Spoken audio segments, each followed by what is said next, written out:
단점을 말씀드리면은 아까 캐시, 그리고 캐시어스 책으로 구매를 해야 된다는 부분. 그러니까 레버리지를 못 쓴다는 게 굉장히 큰 단점으로 작용을 합니다. 안녕하세요. 미국 부동산 투자부터 관리까지 네오집스의 에릭입니다.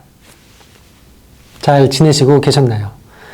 오늘은 미국 부동산 경매에 대해서 이야기를 나누는 시간을 가지려고 합니다. 첫 번째는 미국 부동산 경매, 그리고 한국 부동산 경매, 어떤 차이점이 있는지에 대해서 먼저 알아보려고 하는데요. 그 전에 중요한 게 있습니다. 미국 부동산의 경매, 과연 좋은 것인가? 정답은 없는 것 같습니다. 하지만 이 시간이 미국 부동산 경매에 대해서 여러분들이 귀를 기울여서 들어보시고, 이 부분은 나한테 이런 도움이 될 수 있을 것 같다. 그리고 이런 아이디어로 내가 또 기타 재테크 혹은 이제 부동산 관련해서 업무를 하실 때 유용하게 사용이 되기를 바라는 마음에서 말씀을 드리고자 합니다. 그럼 그 첫 번째로 과연 한국 부동산과 미국 부동산의 프로세스, 어떤 차이점이 있는지에 대해서 말씀을 드리고자 합니다. 한국과 미국 부동산 경매의 큰 차이점이라고 하면은 시작점이 다르다는 겁니다. 한국에서는 감정평가액이 기준이 돼서 유찰이 될 때마다 20에서 30%씩 디스카운트가 되죠. 그래서 10억짜리가 한 번 유찰이 되면은 8억이 되고, 또 8억이 또 한 번 유찰되면은 이제 6억 4천만 원이 되는 그런 프로세스를 갔는데요. 그러다 보니 두 번, 세 번 유찰이 되었다. 과연 좋은 매물들이 남아 있을까요?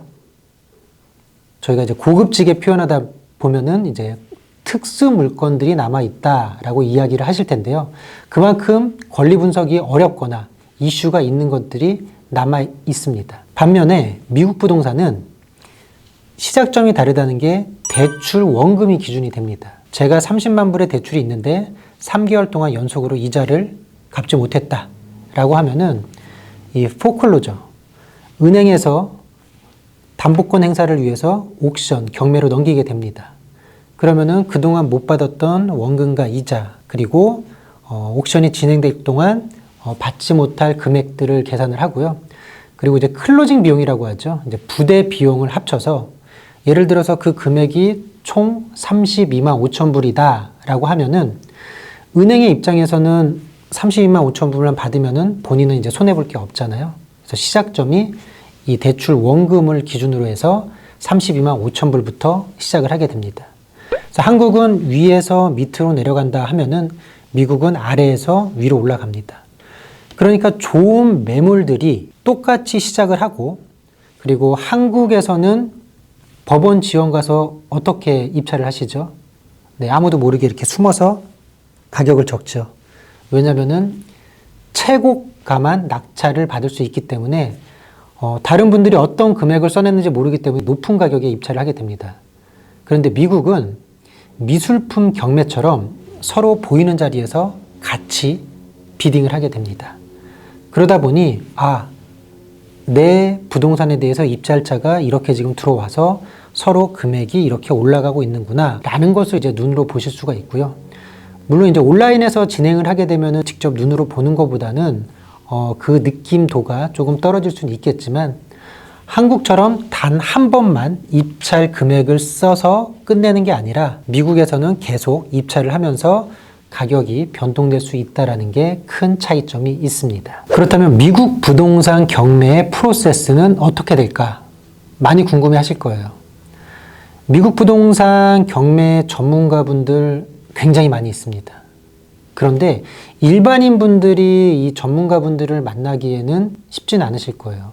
왜냐하면 미국에 계신 분들조차도 경매라는 단어 자체를 굉장히 어렵게 생각을 하십니다. 그래서 실질적으로 경매를 하는 곳에 가보시면은 사람들이 많지가 않습니다. 그만큼 미국에서 부동산 경매에 대해서 진입장벽이 있다라고 생각을 하시는 부분이 있으세요. 그래서 한국 같은 경우는 대법원 홈페이지에 있는 내용들을 가지고 각 플랫폼에서 손쉽게 보여주고 있는데, 미국에서는 각 은행들에서 이제 경매로 넘어가는 물건들을 한 곳에서 집중해서 보여주는 곳이 없습니다. 그러다 보니까 각 플랫폼마다 물건이 또 다를 수도 있고요. 보여주는 부동산이 다 다를 수가 있습니다. 그리고 입찰을 하고 나서 이제 낙찰이 되었을 때 누가 낙찰을 받았는지, 얼마의 금액으로 낙찰이 되었는지 이런 데이터들도 손쉽게 구하기가 쉽지 않습니다. 그게 이제 한국하고 또 차이점이면서 미국의 이제 프로세스 중에 하나인데, 첫 번째로는 미국 부동산 경매 매물들을 찾아보시는 게 우선이고요. 그리고 직접 가셔서 임장을 다니시고요. 네오집스에서는 그 임장을 직접 저희가 다니죠. 그래서 어떤 지역에 어떤 물건들을 어떤 것을 위주로 보는지도 저희가 이제 보여드리고 있고요. 그리고 실질적으로 이제 입찰을 가실 때 캐시어스 책을 가져가셔야 됩니다. 네. 한국에 비해서 굳이 단점이라고 하면은 한국은 경락잔금 대출이 가능하잖아요. 그런데 미국은 낙찰을 받게 되면 그 자리에서 바로 캐시어스 책으로 결제를 해야 됩니다. 그래서 당일날 이제 결제를 바로 할 수 있도록 캐시어스 책을 충분히 준비하셔야 되고요. 그리고 나서 낙찰을 받게 되시면은 일정 기간을 또 기다리셔야 됩니다. 그래서 왜 기다리셔야 되는지는 제가 그 링크를 댓글에 남겨드리겠습니다. 왜냐면 여러분들도 공부를 해보시면은 재밌습니다. 제가 모든 것을 다 말씀드리기보다는 이런 부분 때문에 낙찰을 받았더라도 기다려야 되는 게 있구나. 여러분들께서도 확인을 해 보셨으면 좋겠고요. 그리고 대부분의 회사들은 이렇게 낙찰을 받게 되면 이제 플리핑, 리모델링을 해가지고 그 다음에 이제 매각을 하게 되는데, 이런 부분들은 투자자분들이 어떻게 생각을 하시느냐에 따라서 다릅니다. 단기로 고쳐가지고 빨리 매도를 할지, 아니면은 임차인을 둘 수도 있고요. 오랫동안 고쳐가지고 밸류를 더 높여서 팔 수도 있습니다. 그거는 어떻게 투자하시는지에 따라서 다르기 때문에 이것 또한 정답은 없습니다. 그럼 이번에는 미국 부동산 경매의 장점과 단점에 대해서 말씀을 드리고 싶습니다. 장점은 시작 전부터 좋은 매물을 함께 할 수 있다는 부분입니다. 그리고 경매 건수 자체가 한국에 비해서 훨씬 더 많이 있습니다. 한국 같은 경우는 법원 지원을 가게 되면은 많은 분들이 대부분의 이제 몰리는 물건들이 있습니다. 미국 같은 경우는 한국보다는 경매에 나오는 매물 자체가 훨씬 더 많기 때문에 경쟁력이 더 낮다라고 이제 보시면 될 것 같고요. 그리고 단점을 저는 좀 오늘 더 많이 말씀을 드리고 싶습니다. 왜냐하면 장점보다는 단점을 인지를 하시고 진행하시는 게 더 좋을 것 같기 때문에 단점을 말씀드리면은 아까 캐시, 그리고 캐시어스 책으로 구매를 해야 된다는 부분, 그러니까 레버리지를 못 쓴다는 게 굉장히 큰 단점으로 작용을 합니다. 제가 200만 불짜리를 150만 불에 50만 불이나 무려 낮은 가격에 매입을 했다 하더라도 150만 불이라는 돈을 바로 그 자리에서 결제를 해야 되는 그러한 단점이 있고요. 두 번째는 이제 명도 소송에 대한 이슈가 있습니다. 어떤 프로퍼티에서는 거주를 할 수도 있고 또 테넌트가 살 수도 있고, 그리고 경매에 넘어갔는데 과연 그분들이 이제 여유로운 삶을 살고 있을까요? 아니겠죠. 그러다 보니 이사를 하기에도 굉장히 버거우신 분들이 있으세요. 당장에 또 렌트비를 내셔야 되니까. 그래서 바로 이사 가시기보다는 좀 시기를 많이 늦추기를 이제 원하시는 분들이 계시다 보니 그런 분들은 이제 어쩔 수 없이 경매 소송이 이제 들어가야 되는데, 일반인 분들이 진행하시기에는 이 부분은 굉장히 부담을 많이 가지고 계세요. 그래서 경매에 따른 물건들에 대해서는 이제 명도 소송에 대한 이슈가 있을 수 있다. 이런 부분이 또 단점으로 작용을 하고요. 세 번째로는 경매로 넘어간 물건이 관리가 잘 돼 있을까요? 아니겠죠. 그러다 보니 어쩔 수 없이 손을 대야 되는, 그래서 이제 플리핑, 리모델링을 해야 될 수 있는 상황이 있습니다. 근데 여러분들 중에서 본인의 집을 미국에서 고쳐봤다. 꼭 본인이 하지 않더라도 컨트랙터를 고용하던, 핸디맨 분들을 고용하던, 인테리어 하시는 분을 고용했던 간에 아마 아주 스무스하게 별탈 없이 진행을 했던 상황들이 그렇게 많지는 않으실 거예요. 뭔가 꼭 하나씩 이제 이슈가 생기게 되거든요. 그래서 첫 번째 캐시 결제, 두 번째 명도 소송에 대한 이슈, 세 번째 이 관리가 잘 안 돼 있기 때문에 리모델링을, 그리고 이제 플리핑을 해야 된다라는 이 세 가지가 복합적으로 얽혔을 때는 더욱더 이 미국 부동산에 대해서 어렵다고 생각을 하실 수가 있고요.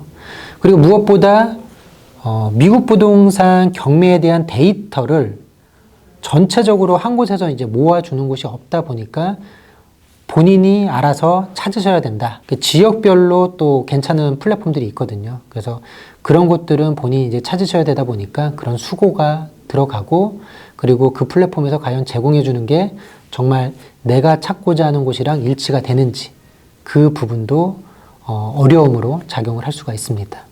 물론 그 반대로 장점들도 굉장히 많이 있습니다. 일반적으로 생각하시는 게 시세보다 낮다. 이게 가장 큰 장점으로 이제 작용을 하겠죠. 제가 한국에서 경매를 처음 시작했을 때 굉장히 타당하다라고 생각했던 이유가 있습니다. 주식 같은 경우는 변수들이 너무 많아요. 물론 이제 저평가된 주식을 찾아야 되는 것도 있지만 그 주식이 고평가가 될 때까지 리스크들이 너무 많은 거예요. 시장에 대한 리스크도 있고요. 오너에 대한 리스크도 있을 수가 있고요. 또 외부 환경에 대한 리스크도 있습니다. 근데 경매 같은 경우는 제가 어디에서 매력도를 느꼈냐면은, 자, 밸류라는 거, 시세라는 건 정해져 있잖아요. 10억짜리인데 경매로 넘어갔다 그러면은 그 집주인이 그 경제적인 이슈, 그 금융에 대한 이슈겠죠. 대출에 대한 이슈 때문에 밸류가 잠시 6억으로 떨어진 거예요. 그러면은 제가 낙찰을 받게 되면은 오너만 체인지가 됐습니다. 근데 밸류가 다시 시세 10억으로 돌아오는, 이것보다 더 쉽고 안전한 게 있을까? 물론 주식은 소액으로 하고 부동산 같은 경우는 큰 돈이 들어간다는 차이점은 있지만 안정성 측면에서는 저는 이 부분이 훨씬 더 타당하다라고 이제 생각하는 게 이 부동산 경매에 대한 저는 이제 매력도라고 생각을 합니다.